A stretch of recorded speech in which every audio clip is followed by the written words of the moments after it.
You might have someone come in that says, I am super focused on my career and I want a leadership position and I want all the hours you have for me. And then 2 years later, she may say, you know what, actually, I've decided that I want to have a child and I actually don't want to take a leadership position right now because I really want to focus on my family. And so there can be changing priorities, changing variables. And so everything when it comes to the humans is ultimately changing at a very alarming rate. Hello and welcome to the Service-Based Business Society podcast. I am your host, Tiffany-Ann Bottcher. On our weekly episodes, we will dig into everything you need to know about scaling your service-based business without losing sleep. Let's get started. Hello, everyone, and welcome back to another episode. Today, we're here for Season 3, Episode 21, and I'm so excited to be talking today about humans and the potential disruption that they can have on business. And you're like, humans? So the term humans for me, I mean, obviously the term human goes a really long way back. I always kind of take this funny tone and say it's always the humans. Because it really is, I'm super data focused, I'm super tech focused, all of these different things. But you know what? When something breaks, it's usually the humans. When something goes right, it's typically the humans. When tech doesn't work, it's usually human operator error. It's always the humans. A lot of my clients and I will joke, oh man, human problem again, or the humans really aced it this time. It's kind of my funny term. Today, we're going to be diving into all things human in relation to business, because we can all think of a time in a business that we've been a part of. And I want you not to think about just your own business or a business that you're leading, but maybe at the beginning of your career, or maybe someone that you know, where someone has left a business and it has left a gaping hole and everything stopped. But I think most often, the hole that we perceive there to be isn't always as bad as we think. And so what will happen is a business will be going along, and someone will leave. And it's usually when it is under unexpected or not great circumstances. Oftentimes that person will have actually been not the best fit for quite a while, but people will continue because we often want to believe in the best for people. So although someone, maybe you think, hey, I don't know if this person is still the best fit, or have had some concerns about their performance, or things are not 100% jiving, or you just feel like something's off. Or maybe you start to see that someone wants to travel more all of a sudden, or they're in a different phase of life than they were in when they started with you, and you can kind of start to see the writing on the wall. But as business owners, we often deal with the biggest fire that is in front of us. And so we don't have the luxury of always saying, hey, I have all of these different things that I need to work on, all of these different things. But they always say, we'll get to it when we get to it, or that's not the biggest fire right now. And so sometimes, even though we recognize that a personnel issue is not great, we kind of start to see that something may be festering, but we just keep going. And then all of a sudden, we're caught by surprise. By surprise. If you're audio only, doing the air quotes there. But we're caught by surprise when suddenly this person is leaving. And oftentimes, it isn't until that person leaves that we're then, oh my goodness, this person is the leader, this is the person who leads the team, all of these different things. And we start to just stress. We start to lose our inability to sell. We lose our inability to continue to grow. We lose our ability to focus. Because suddenly we're worried about, oh no, Beth Sue is leaving us and she's who we need and she's been here for so long and we need her information and we can't do it without her and all of these different things. And so it becomes a giant distraction to what we're doing in the business at the time. And really, as a business owner, our ability to get back on the horse and ride quickly is the success of this situation. Because if we begin to just really fester in our stress about the situation, all of the momentum stops. If we think about our business as a big snowball and we're getting that snowball rolling, as soon as we allow something like this to derail it and stop the snowball, it actually takes quite a bit to get it rolling again. And so we really need to break down where and how should we be getting distracted with these issues. So a couple of weeks ago, we had a client of ours who had someone leave their business, and it was somewhat unexpected. And I'll say somewhat because we did start to see the signs that potentially that person was no longer the greatest fit. more so because the business kept growing and needed more hours, more commitment from this person. And this person said, hey, although when I took the role, I thought that I would want to go from part-time to full-time, now that the full-time opportunity is presenting itself, it doesn't align with my life.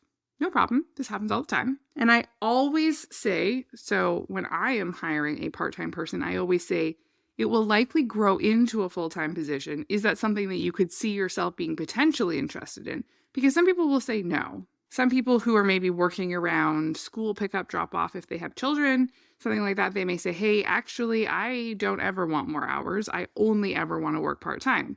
This is great information to know up front when you're staffing and planning. It doesn't necessarily mean that that person will grow into a full-time position. Sometimes people think, I'll change their minds later. Sometimes minds do change, or maybe they say, I think I would like it to grow full-time in the future. And then when the opportunity presents itself, they say, you know what, now's not really the best time. We see things go all ways, but this person in this business wasn't looking to increase their hours and responsibility. They wanted to stay part-time. No problem. So the business starts running a job posting because they're going to hire now to fill the remaining hours. Immediately, this employee is not happy about this. There's a little tension around people coming in. And one of the biggest red flags that you can see about your own team is how they respond when you start hiring. So if you think about the fact that you're growing a team, then that team should be welcoming. If you start interviewing people, and if you're interviewing in person, and perhaps you've got a receptionist who is greeting people as they come in for their interview, or maybe you've asked someone on your team to set up the interview calls. However those interactions are with them, if that person is not being friendly and welcoming up front, this is always a concern. I always say a rising tide lifts all boats, but a lot of times that doesn't really work in application. And instead what you start to see is people feel like, oh, that person might be better than me. It plays on everyone's insecurities as soon as someone new comes in. That person might be better than me. Maybe that person does want full-time hours. Will that make them a better choice than me? Oh my goodness, that person's resume looks incredible. Like, am I going to be out of a job? Why is that person being paid more than me? All of these different things. So we've got this insecurity component, but if people are not friendly and accommodating, that can be a real red flag. You want your team to want to grow.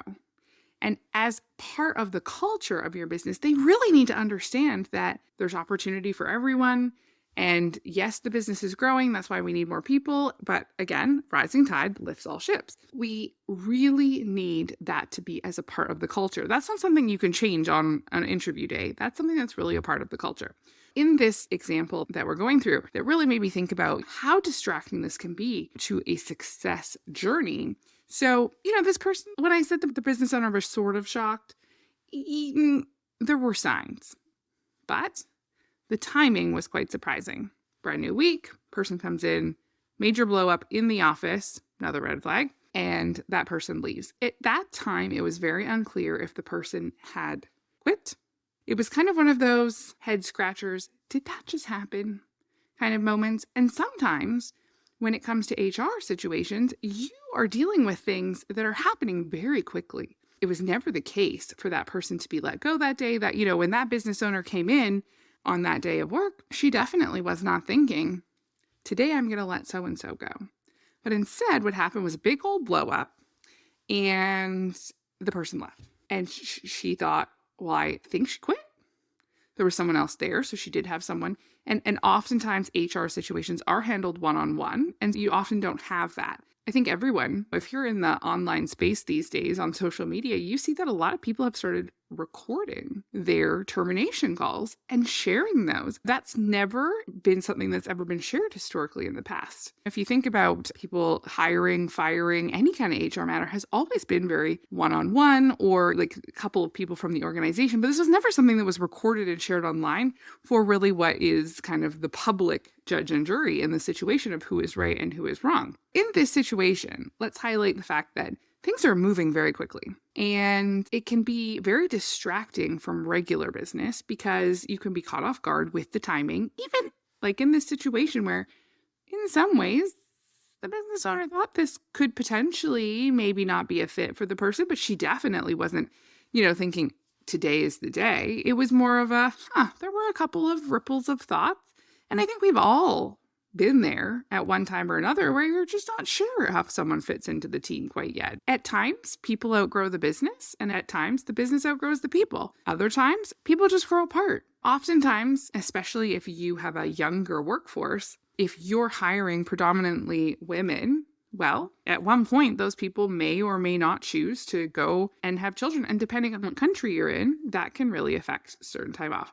Now, I understand that there are men that take time off for children, and depending in the country, there can be different requirements. Canadian maternity leave is much longer than US. And so maternity, paternity, there's all different options. But at the end of the day, this is something to factor in. And so even though some people have one plan in mind, you might have someone come in that says, I am super focused on my career and I want a leadership position and I want all the hours you have for me. And then 2 years later, she may say, you know what, actually, I've decided that I want to have a child and I actually don't want to take a leadership position right now because I really want to focus on my family. And so there can be changing priorities, changing variables. And so everything when it comes to the humans is ultimately changing at a very alarming rate. So if we go back to our story that we were kind of talking about, so this person leaves and this business owner is now dealing with paperwork. So again, depending on where you are, there's different paperwork requirements, and there's also different requirements based on what is allowed. And so in some states in the US, you can fire someone, you can let someone go without cause. In other states and provinces, you require a certain amount of cause for certain things. So if someone quits, that's one thing. If they're fired with cause, that's another. If they're fired without cause, that's another. And so this is something that you need to really understand. Now, we're not going to talk about all of the specifics here today because we have listeners all over. And so I can't offer specifics in terms of cause, no cause, all of that here on the podcast because it wouldn't apply to our listeners. But I will say it's very important that you, as a business owner, leader, manager, understand the specifics of what is and is not allowed in your area because it's very different based on your area. You need to know if someone leaves, what is the timing of the requirement? So often we see business owners in Canada, you need to issue a ROE, a record of employment for someone who leaves.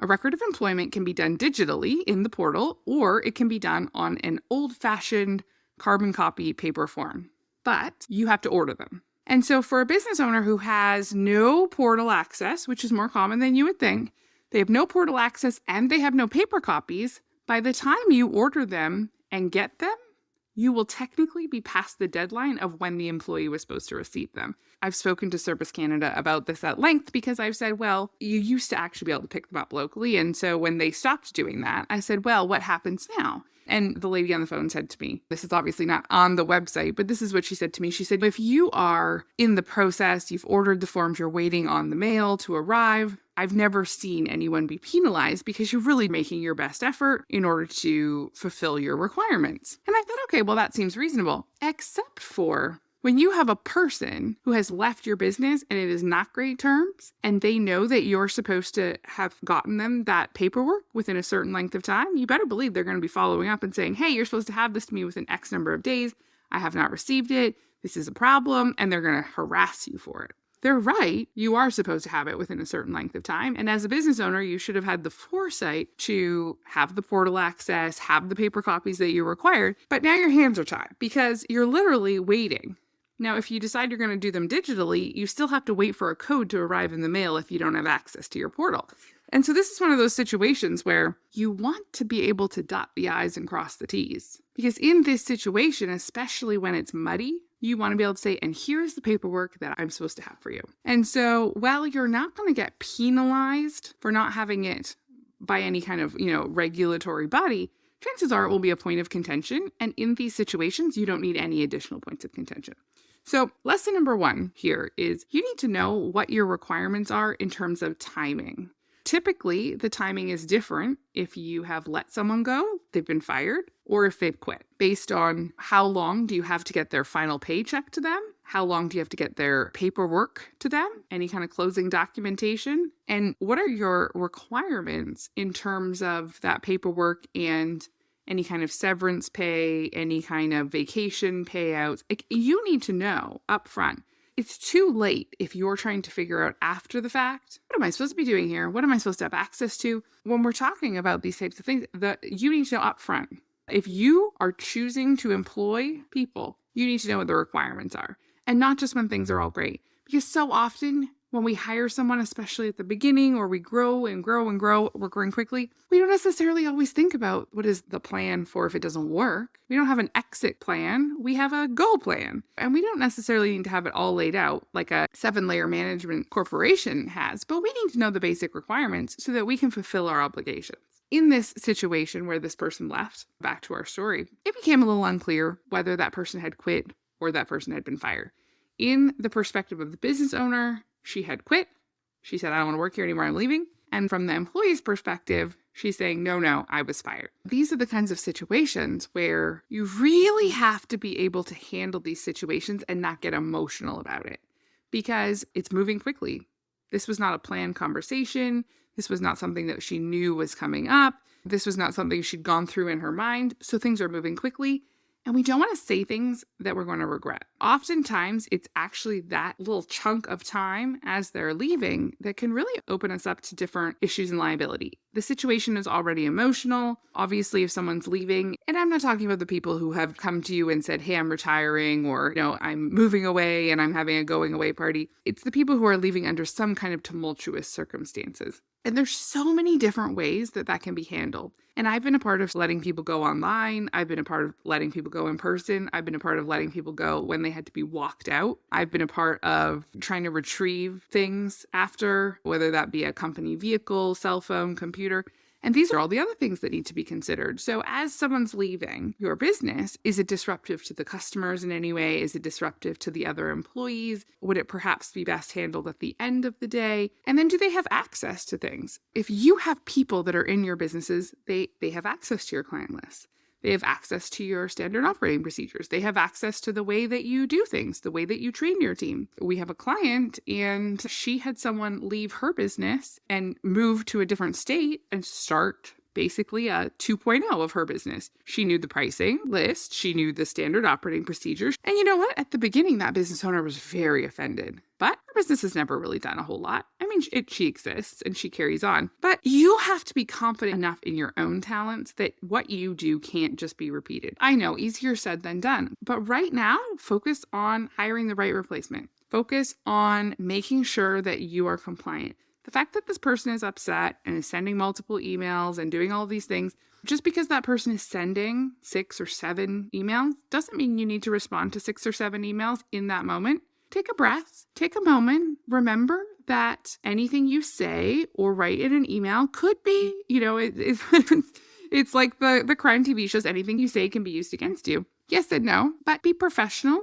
Try to keep the emotion out. I ended up speaking with this person that had left. I was helping facilitate the conversation, saying, hey, and this employee wanted to discuss the situation. And I said, you know what? I'm here to make sure that you receive all the compensation you're supposed to receive, that you get all your paperwork. I wasn't there. I don't know who said what. And at this point, I'm not here to comment on any of that. I'm only here to be a calm person who's going to ensure that you get what you need, that it is fair, that it is compliant, that everybody is happy with the end result. That is sometimes hard to do as the person who's involved in the emotional situation. We talked about knowing for your area what you need. If you have to be able to issue ROEs, if you're in Canada, or you have a similar end of employment paperwork that needs to be issued, you need to make sure that you have access and you have the materials that you need to do that. And as much as we all have an employee onboarding checklist, or you should, to make sure that you have everything from that person, you also need an employee offboarding checklist. What do you need? So, if that person has a company phone, do you have a way to unlock it? Because I have seen multiple phones get thrown out because they're literally paperweights because someone has wiped them, locked them, and said, yeah, sure, here's your device back, knowing that you can't actually access it. I've seen other people who have, on their way out, wiped devices and phones where that information was actually really needed by the business. So, do you have the appropriate tech set up to make sure that you can, number one, get your devices back, unlock them, retrieve the information that you need? These are all things that you really need to be thinking of because as much as everyone wants to believe that their team will never leave, that everyone in their team is amazing, at one point someone will leave. It may or may not be a tumultuous exit.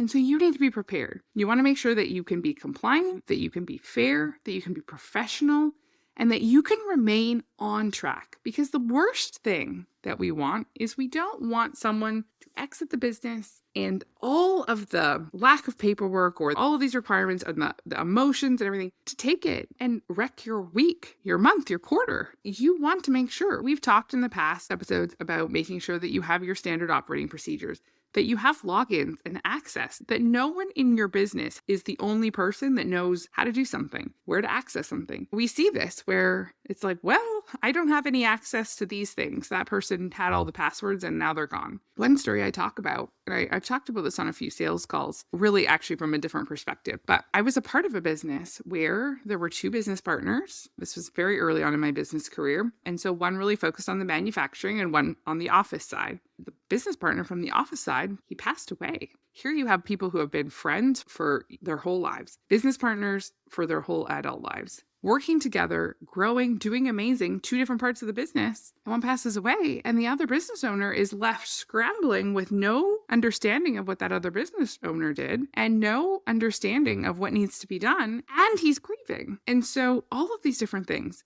Is your business insured for that situation? It's the human stuff that we need to prepare for. Tech, your computers, you can have a whole little plan for your computers where you can say, well, we invested, in this many computers. They last this many years. You can talk to a tech professional. Okay, so we really need to start planning in the budget to replace these computers at this time. Things like that are much easier to plan for. When it comes to humans, it isn't as easy because number one, there's variables changing all the time. And number two, you have emotion and they're involved from all sides. When we're talking and thinking about hiring, really, it breaks down into knowing what you need to be compliant up front, being organized, making sure that the people that you choose to be a part of these human processes in your business are professional, that they maintain confidentiality and professionalism, and that you as a business owner and whoever is working on HR in your business can maintain a neutral emotion about it. If someone's being let go, it's an emotional situation, and we don't need to be rude or unprofessional. We can show compassion, but we can also ensure that we are still keeping the business success in mind and that we're not allowing HR, personnel, human things to distract. If it's going to be a tough week because someone was let go, that we're focusing on, let's get the right person hired. Let's keep going. Let's make sure we're compliant, professional, but that we keep going. Don't let human things drag out because your emotion gets the best of you. Because this is what we almost take it personally, that there's been a personnel problem and it goes from, oh, it was a rough day to a rough week to, oh my goodness, it was a rough month. And we're still not getting back to business. Lots of lessons discussed here today. The story of someone leaving unexpectedly on not great terms and realizing that that can be very distracting. It can cause great stress as a business owner, especially when you don't have access to what you need in order to be compliant, because that person is going to then say, well, you don't know what you're doing and you need to get this paperwork to me and you don't have it. Don't even set yourself up for that situation. Know what you need to do to be compliant. Make sure you have access. Make sure you've planned ahead. And then keep a cool, professional tone when it comes to everything HR. Remember that humans are the lifeblood of your business. There's very few businesses that will ever scale without the need for humans, team, people. We have to have the processes for onboarding, offboarding, management, and know what is our culture and ensure that we continue to grow our businesses and be true to that. We're all out of time for today, but the fun doesn't stop here. Make sure to subscribe to the Service-Based Business Society podcast on your preferred podcast app. Your likes, shares, and reviews really do help the show. Until next time, have a great week.